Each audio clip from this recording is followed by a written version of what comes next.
मणिपुर में वोटिंग खत्म, शाम 5 बजे तक 78.03% मतदान। मणिपुर में विधानसभा चुनाव के पहले चरण के लिए आज कड़ी सुरक्षा के बीच शांतिपूर्ण तरीके से मतदान संपन्न हुआ। अधिकारियों ने बताया कि पहले चरण के लिए मतदान सुबह 7 बजे से शाम के 4 बजे तक हुआ। मणिपुर विधानसभा की कुल 60 सीटें हैं और पहले चरण में आज 38 सीटों पर मतदान हुआ। मणिपुर में मतदान के दौरान किसी हिंसक घटना या झड़प की कोई खबर नहीं आई। पहले चरण में मुख्यमंत्री एन बीरेन सिंह, विधानसभा अध्यक्ष वाई खेमचंद और उप मुख्यमंत्री वाई जयकुमार से किस्मत आजमा रहे हैं। इसके अलावा इस चरण में कई और प्रमुख राजनीतिक हस्तियां के भी भाग्य का फैसला होगा। राज्य के लगभग 80% घाटी क्षेत्र और 20% पहाड़ी क्षेत्रों में आज मतदान हो रहा है। बीरेन सिंह और खेमचंद भाजपा उम्मीदवार के तौर पर और जयकुमार नेशनल पीपुल्स पार्टी के उम्मीदवार के तौर पर चुनावी समर में हैं। दिल्ली दंगे केस में गांधी परिवार और केंद्रीय मंत्री अनुराग ठाकुर को हाईकोर्ट ने भेजा नोटिस। साल 2020 में हुए दिल्ली दंगों के मामले में हाईकोर्ट ने कई राजनीतिक हस्तियों को नोटिस भेज उन्हें कटघरे में खड़ा कर दिया है। हाल ही में हाईकोर्ट ने कांग्रेस अध्यक्ष सोनिया गांधी, सांसद राहुल गांधी, प्रियंका गांधी, केंद्रीय मंत्री अनुराग ठाकुर, भाजपा नेता कपिल मिश्रा और भाजपा सांसद परवेश वर्मा को नोटिस भेजा है। इन सभी लोगों से हाईकोर्ट ने 4 मार्च तक जवाब मांगा है। आपको बता दें, दिल्ली दंगे मामले में दिल्ली हाईकोर्ट में एक याचिका दायर हुई थी। इसमें दंगे भड़काने में कथित भूमिका के लिए राजनेताओं सहित कई लोगों के खिलाफ एफआईआर दर्ज करने की मांग की गई है, जिसमें भाजपा नेता कपिल मिश्रा का नाम भी शामिल है। पिछली सुनवाई में हाईकोर्ट ने कहा था कि क्या वे वही लोग हैं जिनके खिलाफ आरोप लगाए गए हैं? क्या वही लोग इस मामले में पक्षकार हैं? क्या कोर्ट वास्तव में उनकी बातें सुने बिना ही उन्हें गिरफ्तार करने वाली याचिका पर आगे बढ़ सकता है? यूक्रेन की राजधानी कीव में वीकेंड कर्फ्यू हटा। सभी छात्रों को ट्रेन से पश्चिमी यूक्रेन जाने के लिए कहा गया। रूस और यूक्रेन में चल रही जंग के बीच एक राहत की खबर सामने आई है। दरअसल यूक्रेन की सरकार ने राजधानी कीव से वीकेंड कर्फ्यू हटा लिया है। कर्फ्यू हटाने के बाद भारत समेत अन्य देश के दूतावास को एडवाइजरी जारी की गई है। इस एडवाइजरी के तहत सभी देशों के छात्रों को पश्चिमी यूक्रेन की यात्रा के लिए रेलवे स्टेशन पहुंचने के लिए कहा गया है। भारतीय दूतावास ने ट्वीट करते हुए बताया कि राजधानी कीव में सप्ताहांत कर्फ्यू हटा लिया गया है। सभी छात्रों को पश्चिमी भागों की यात्रा के लिए रेलवे स्टेशन पर जाने की सलाह दी जाती है।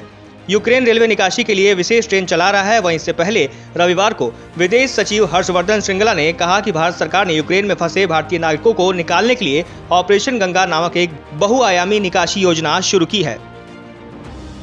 यूपी के उतरौला में गरजे असदुद्दीन ओवैसी, कहा नवाब मलिक जेल में है, ओवैसी सरकार के लोग बाहर घूम रहे हैं।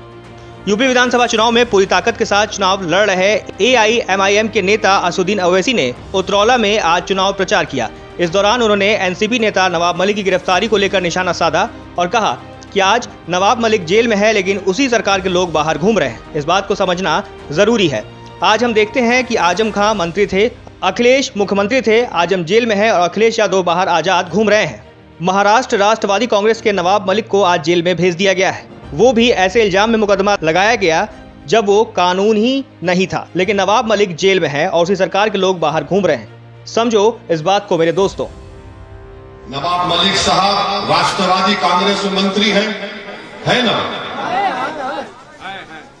उन्हीं के पार्टी का डिप्टी सीएम है। उसके ऊपर करोड़ रुपए का इल्जाम है सिंचाई के स्कैम के, करोड़ रुपए का। और नवाब मलिक पे क्या इल्जाम है? 1999 में वो कोई जमीन खरीदे। जो कानून नवाब मलिक पे इस्तेमाल हुआ वो कानून 2003 में बना। अगर बेटा औलाद पैदा नहीं हुई तो उसका नाम रखाई पैदाइश के बाद रखते हैं ना। तो ये कानून की पैदाइश 2003 में हुई। नवाब मलिक ने बेटा पैदा कर दिया 99 में, तो मोदी क्या कर रहा है कि नहीं 2003 में, 99 में नाम रखा ही नहीं होगी, 2003 के कानून के तहत नाम रखा नहीं। और देखो आप, मोदी भी एक ही है, राष्ट्रवादी कांग्रेस के नेता भी एक ही है। वहां पर नेता का भतीजे पर इल्जाम था। अगर भतीजा गिरफ्तार हो जाता तो राष्ट्रवादी कांग्रेस महाराष्ट्र को रोक देती, मगर क्योंकि गिरफ्तार होने वाले का नाम नवाब मलिक था, इसलिए सब गूंगे बनकर बैठे हैं। सब गूंगे बनकर बैठे। क्या नवाब मलिक पर जो इल्जाम लगा गलत है, झूठ है? और एक मिसाल देता हूं, आजम खान मंत्री थे, अखिलेश मुख्यमंत्री थे ना? मंत्री पर इल्जाम कि उन्होंने अपने मंत्रालय में किसी का गलत नौकरी पे रखा किसी को। आजम जेल में और मुख्यमंत्री हेलीकॉप्टर में फिर रहा है कि तुझ पर मेरी जवानी कुर्बान के नारे सुनते हुए। अगर मंत्री जेल में है तो मुख्यमंत्री जेल में क्यों नहीं है?